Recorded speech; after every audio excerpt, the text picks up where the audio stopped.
ഉയിർപ്പ് മൂന്നാം ശനി. വിശുദ്ധ യോഹന്നാൻ എഴുതിയ സുവിശേഷം 16-ാം അധ്യായം 1 മുതലുള്ള വാക്യങ്ങൾ. വഴിയും സത്യവും ജീവനുമായ യേശു.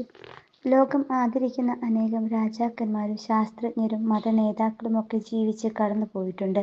എന്നാൽ ഈ ലോകജീവിതത്തിന് ശേഷം മനുഷ്യന് എന്ത് സംഭവിക്കുമെന്ന് ഇത്ര അസന്നിഗ്ധമായി പഠിപ്പിച്ച ഏക വ്യക്തി യേശു മാത്രമാണ്. ഞാൻ പോകുന്നത് നിങ്ങൾക്ക് നല്ലതാണ്.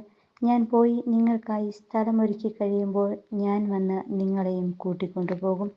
ഇന്ന് ലോകത്തിലെവിടെ പോകാനും ഗൂഗിൾ മാപ്പ് എത്രമാത്രം ഉപകാരപ്രദമാണെന്ന് നമുക്കൊക്കെ അറിയാം.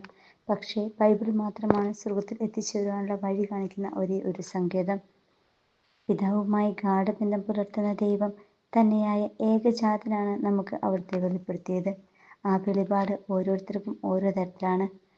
അസീസിയെ വിശുദ്ധ ഫ്രാൻസിസ് യേശുവിൻ്റെ ഉപേക്ഷയുടെ പൊരുൾ കണ്ടെത്തിയവനാണ്. യേശുവിൻ്റെ അനുയായികളെ നശിപ്പിക്കാൻ ഇറങ്ങിപ്പുറപ്പെട്ട സാവൂൾ യേശുവിനെ കണ്ടെത്തിയപ്പോൾ സർവവും ഉച്ഛിഷ്ടമായി കരുതി. പാവപ്പെട്ടവരിൽ യേശുവിനെ തിരിച്ചറിഞ്ഞ വിശുദ്ധ മദർ തെരേസ തെരുവിൽ വീണുകിടക്കുന്ന യേശുവിനെ കണ്ടെത്തി. തിരുക്കുടുംബത്തെ ധ്യാനിച്ച വിശുദ്ധ മറിയം ത്രേസ്യ കുടുംബങ്ങളെ മഠാവൃതിയാക്കി. യേശുവിൻ്റെ പാടുപെടലുകളെ ധ്യാനിച്ച വിശുദ്ധ അൽഫോൻസാമ്മ സഹനത്തെ മണവാട്ടിയാക്കി.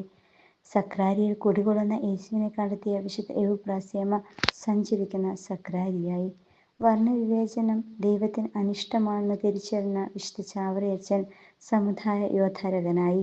മുഖവും വ്യക്തിത്വവും നഷ്ടപ്പെട്ടവർക്ക് യേശുവിൻ്റെ മുഖമായി മാറി വാഴ്ത്തപ്പെട്ട റാണി മരിയ.